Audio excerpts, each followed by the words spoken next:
말씀을 보겠습니다. 사무엘상 4장 말씀입니다.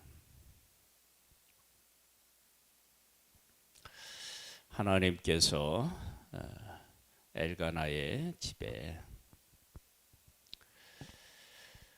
사무엘이라는 아들을 허락해 주셨습니다. 사무엘이 자라면서 어떤 일이 생기게 되느냐, 말씀이 회개하던 때에 하나님의 말씀이 들려지기 시작했고, 하나님의 말씀을 불순종하는 시대에 하나님의 말씀에 순종하는 자가 세워진 것입니다. 그렇게 되니까 하나님의 말씀이 하나님의 말씀으로서 역사하기 시작했습니다. 그래서 하나님이 사무엘이 말한 것이 땅에 떨어지지 아니하고 이루어졌다. 그러니까 사람들은 하나님의 말씀을 가지고 이야기하는데 그 하나님의 말씀을 가지고 이야기하는데 이루어지지가 않는 거예요. 그러니까 그것은 하나님의 말씀을 이야기하지만 하나님의 말씀을 믿지도 않고 그 말씀대로 살지도 않았던 거예요.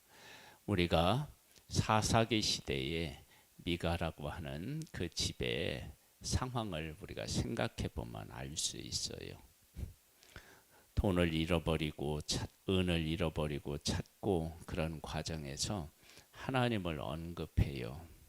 그런데 하나님은 없어요. 제사장을 레위인을 세우는데 레위인도 하나님 중심으로 하는 것이 아니라 이게 부족과 같은 그러한 모습을 보게 되니까 그것이 하나님을 찾는 것이 아니잖아요. 그런 일들이 있었던 거예요. 그런데 사무엘이 태어나면서 하나님께서 말씀하시는 소리를 듣고 하나님이 원하시는 삶을 살게 되니까 하나님의 말씀이 하나님의 백성들 가운데 세워지게 됩니다. 하나님의 백성들이 어떤 상태에 있었는지를 이 4장이 우리에게 또 한 가지를 또 잘 보여주고 있습니다. 사무엘의 말이 온 이스라엘에 전파되니라. 이스라엘은 나가서 블레셋 사람들과 싸우려고 에벤에셀 곁에 친치고 블레셋 사람들은 암에게 친쳤더니 블레셋 사람들이 이스라엘에 대하여 전열을 벌이니라. 그 둘이 싸우다가 이스라엘이 블레셋 사람 앞에서 패하여 그들에게 전쟁에서 죽임을 당한 군사가 4,000명 가량이라. 백성이 진영으로 돌아오매 이스라엘 장로들이 이르되 여호와께서 어찌하여 우리에게 오늘 블레셋 사람들 앞에 패하게 하셨는고, 여호와의 언약궤를 실로에서 우리에게로 가져다가 우리 중에 있게 하여 그것으로 우리를 우리 원수들의 손에서 구원하게 하자 하니, 이에 백성이 실로에 사람을 보내어 그룹 사이에 계신 만군의 여호와의 언약궤를 거기서 가져왔고, 엘리의 두 아들 흠니와 비느하스 하나님의 언약궤와 함께 거기에 있었더라. 전쟁에서 패해서 4,000명 가량이 죽습니다. 근데 왜 패했느냐? 이 왜 패했느냐라고 하는 이 말이 이스라엘 백성들을 아주 잘 표현하고 있어요. 왜냐? 자기들은 하나님을 섬기고 있는데 우리가 이렇게 하나님을 찾고 섬기고 있으면 블레셋과 싸워서 이겨야 하는데 왜 졌을까? 그런 의미를 담고 있지 않겠어요? 우리가 하나님 앞에서 나 자신을 잘 이렇게 들여다보는 것이 그래서 참 어렵습니다. 왜 이런 이야기를 할 수 있었느냐 그러면 사무엘이라고 하는 하나님의 사람이 자라면서 땅에 떨어지지 않고 또 그것이 이루어진다고요. 그러면서 서서히 하나님의 백성들이 하나님에 대한 생각들을 하게 되었을 거예요. 그렇게 하게 되면서 이제 우리가 하나님의 말씀대로 살아가니까 하나님께서 우리에게 복을 주시겠지, 우리에게 승리를 주시겠지, 그런 생각을 했겠죠. 그런데 적과 싸워서 진 거예요.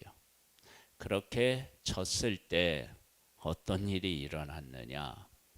하나님의 언약궤가 우리 가운데 없기 때문이다, 그런 거예요. 그래서 언약궤를 가져오면 우리가 승리할 것이다, 그렇게 생각을 한 거예요. 그러면 이 언약궤는 하나님의 백성들에게 어떤 의미가 있나요? 어떤 의미로 가져왔나요?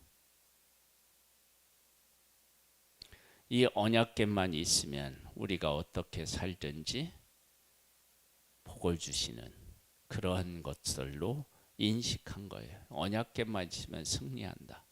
자기들이 어떻게 살았는지는 그건 크게 문제가 되지 않고 언약궤가 있으면 승리한다. 그러면 하나님 언약궤를 그렇게 생각하고 있다는 얘기는 하나님을 그렇게 생각하고 있는 거죠. 그러니까 하나님은 하나님의 백성을 언제나 도우셔야만 되는 하나님, 그리고 자기들의 삶에는 관여하지 말았으면 하는 하나님, 그런 하나님으로 그들은 인식하고 있었던 거예요. 그 결과 어떤 일이 생겼느냐? 여호와의 언약궤가 진영에 들어올 때에 온 이스라엘이 큰 소리로 외치며 땅이 울린지라. 블레셋 사람이 그 외치는 소리를 듣고 이르되 히브리 진영에서 큰 소리로 외치면 어때짐이냐 하다가 여호와의 궤가 진영에 들어온 줄을 깨달은지라. 블레셋 사람이 두려워하여 이르되 신이 진영에 이르렀도다 하고 또 이르되 우리에게 화로다. 전날에는 이런 일이 없었도다. 우리에게 화로다. 누가 우리를 이 능한 신들의 손에서 건지리요. 그들은 광야에서 여러 가지 재앙으로 애굽인을 친 신들이니라. 이렇게 블레셋 사람도 생각을 했다고요. 이스라엘 백성은 언약궤가 오니까 사기가 충천했다고 해야 되나요? 그렇게 된 거예요. 이 모습을 이렇게 보고 있으면 하나님의 백성이나 이스라엘 그 블레셋 사람이나 언약궤를 생각하는 그 생각이 크게 다르지 않다. 그것을 우리가 알 수 있습니다. 즉 하나님의 백성이 제대로 깨달아 알지도 못하고 제대로 생각하지도 못하고 있다는 거예요. 하나님께서 성막을 허락하시고 거기에 지성소를 허락하신 것은 하나님께서 하나님의 백성들과 함께 하고 계시다는 것을 상징적으로 보여주는 거예요. 즉 하나님이 하나님의 백성과 함께 계시다, 그걸 보여준 것이 그 지성소였고, 그 지성소의 언약궤는 하나님이 함께 하셔서 그 백성들에게 필요를 채워주시고 동행하시고 그런 것들을 보여주신 거예요. 그 언약궤에는 쌍난 지팡이도 있고요, 만나도 있고요, 또 하나님의 말씀을 기록한 돌판도 있잖아요. 하나님께서 하나님의 백성들과 함께 하시고 그들과 동행하시고 계시다는 것을 보여주었는데, 하나님은 그 안에 계시는 게 아니라 함께 계시다는 것을 상징적으로 보여주신 거예요. 그런데 하나님은 전쟁터에 지금 왜 안 계시느냐? 언약궤가 없기 때문이다. 이렇게 생각하면 이게 바뀐 거잖아요. 하나님이 계신 것을 상징적으로 보여주는 것이 그것이 언약궤인데, 언약궤에 계신 곳이 하나님이 계신 곳이다 생각하면 이건 앞뒤가 바뀐 거잖아요. 그러니까 하나님의 백성들이 하나님을 생각하고 있는 모습이나, 여기에 보면 애굽에서 이끌어내신 여호와의 신들 그러잖아요. 신들이 함께한다. 그러니까 하나님에 대한 생각들이 자기 자신이 생각한 그런 하나님을 만들어 놓고 그 하나님을 찾고 있는 모습을 보게 되는 거예요. 그래서 어떻게 됐느냐? 너희 블레셋 사람들아 강하게 하며 대장부가 되라. 너희가 히브리 사람의 종이 되기를 그들이 너희의 종이 되었던 것 같이 되지 말고 대장부 같이 되어 싸우라 하고, 블레셋 사람이 쳤더니 이스라엘이 패하여 각기 장막으로 도망하였고 살육이 심히 커서 이스라엘 보병의 엎드러진 자가 3만 명이었으며, 위에서 싸웠을 때 쳤을 때 하고는 비교가 안 돼. 위에는 4천 명인데 언약궤를 가져왔더니 3만 명이 죽었습니다. 하나님의 궤는 빼앗겼고 엘리의 두 아들 흠니와 비느하스는 죽임을 당하였더라. 그들이 생각했던 것과 완전히 다른 결과를 얻게 된 것입니다. 이것이 하나님의 백성들의 모습인 거예요. 즉 사무엘이 자라서 하나님의 말씀이 땅에 떨어지지 않고 이루어졌다고 하지만 하나님의 백성들의 실제의 모습은 이런 모습을 지금 하고 있음을 우리가 알 수 있습니다. 그래서 이제 이 일로 인해서 어떤 일이 일어나느냐? 당일에 어떤 베냐민 사람이 진영에서 달려나와 자기의 옷을 찢고 자기의 머리에 티끌을 덮어쓰고 실루에 이르니라. 그가 이를 때에 엘리가 길 옆 자기의 의자에 앉아 기다리며 그의 마음이 하나님의 궤로 말미암아 떨릴 즈음에 그 사람의 성읍에 들어오며 알림에 온 성읍이 부르짖는지라. 엘리가 그 부르짖는 소리를 듣고 이르되 이 떠드는 소리는 어찌 됨이냐?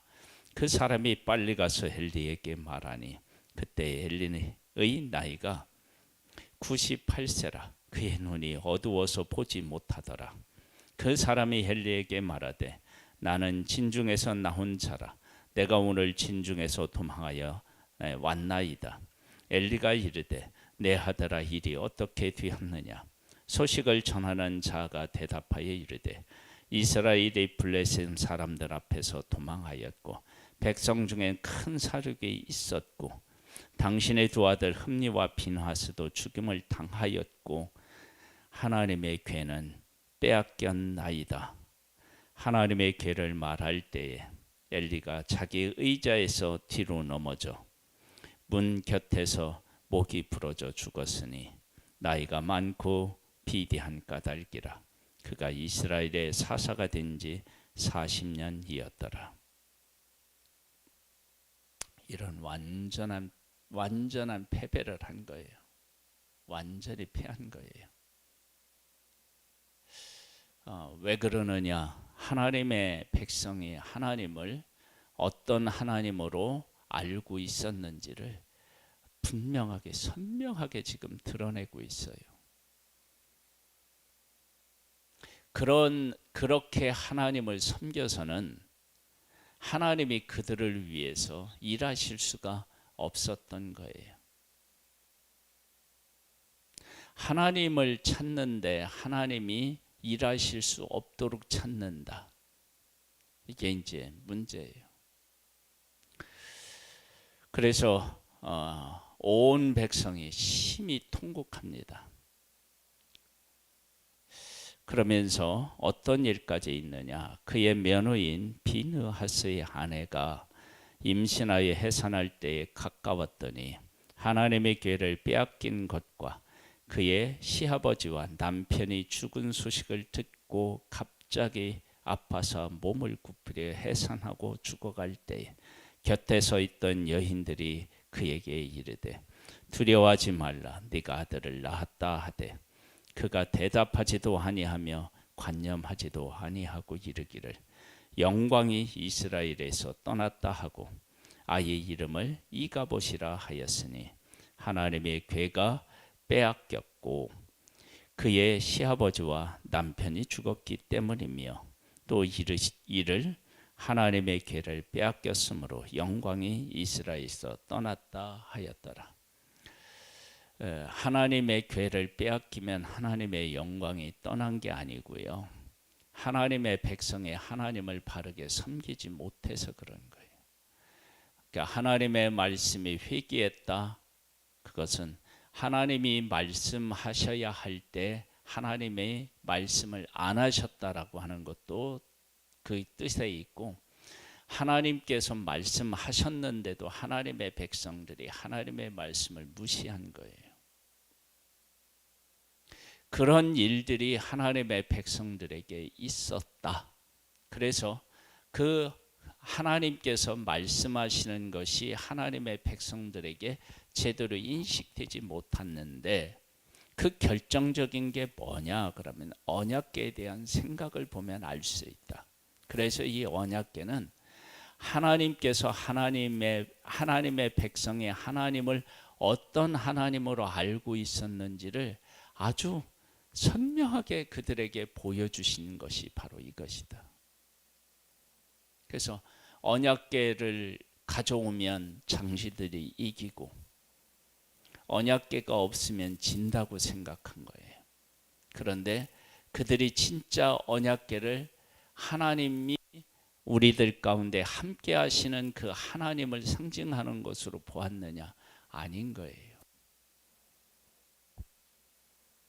그리고 지금 뭐냐면 언약궤가 빼앗기면 하나님의 영광을 빼앗긴 게 아니고 이미 그들이 하나님을 하나님으로 알지 못하고 섬기지 못했을 때 이미 하나님은 그들 가운데 멸시를 받은 거예요. 영광이 떠난 게 아니라 멸시를 받아서 하나님 앞에 영광 돌리지 않는 상태에 있었던 거예요. 그 모습을 하나님께서 언약궤를 빼앗긴 것으로 그들로 하여금 볼 수 있게 느낄 수 있게 그렇게 하나님이 하신 거예요. 그리고 나서 나중에 이 언약궤가 어떻게 되죠? 그냥 돌아와요. 하나님의 백성이 가지고 싸워서 이겨서 빼앗아 오는 게 아니라 이 블레셋 사람들이 다시 어떻게 해요? 돌려보내요. 하나님에게 문제가 아니라 하나님의 백성들에게 문제가 있었음을 분명히 밝히고 있잖아요. 그래서 이 언약궤 이 일은 하나님의 백성들이 하나님을 어떻게 생각하고 어떻게 섬겼는지를 그 백성들로 하여금 분명히 보고 깨달아 알게 하기 위함이었습니다. 우리가 하나님을 찾고 하나님을 섬길 때 우리가 분명히 알아야 되는 것은 내가 하나님을 어떤 하나님으로 바르게 알고 그분을 섬기느냐 하는 문제가 대단히 중요합니다. 내 생각과 내 방법을 따라서 하나님을 생각하고 하나님을 만들고 그렇게 해서 하나님을 섬기려고 하면 그 하나님은 뭘로 바뀌느냐 그러면 우상으로 바뀌는 거예요.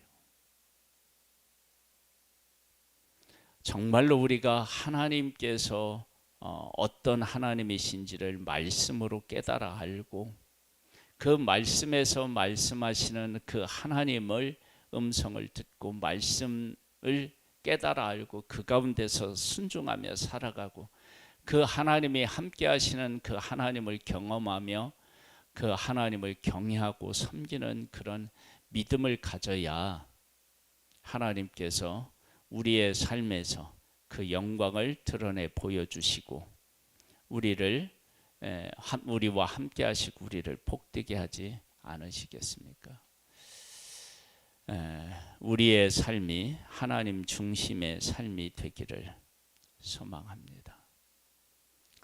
하나님 아버지, 이스라엘이 언약궤를 빼앗긴 것은 하나님을 어떻게 생각하고 있는지를 그들로 하여금 분명히 볼 수 있게 하신 것입니다. 하나님 아버지, 우리가 신앙생활을 하면서 예수 그리스도를 믿고 예수 그리스도를 의지해야만 하는 것은 하나님께서 예수 그리스도로 우리들 가운데 일하시기 때문입니다. 우리의 신앙이 하나님의 뜻을 바르게 깨달아 알고 그 뜻 안에 살아서 하나님과 함께 살아가는 복된 우리들 되기를 소망합니다. 예수님의 이름으로 기도드립니다. 아멘. 하늘에 계신 우리 아버지여, 이름이 거룩히 여김을 받으시오며 나라에 임하옵시며 뜻이 하늘에서 이룬 것 같이 땅에서도 이루어지리이다.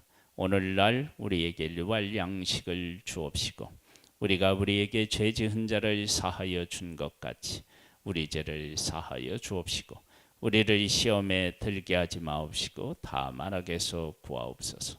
대개 나라와 권세와 영광이 아버지께 영원히 있사옵나이다. 아멘.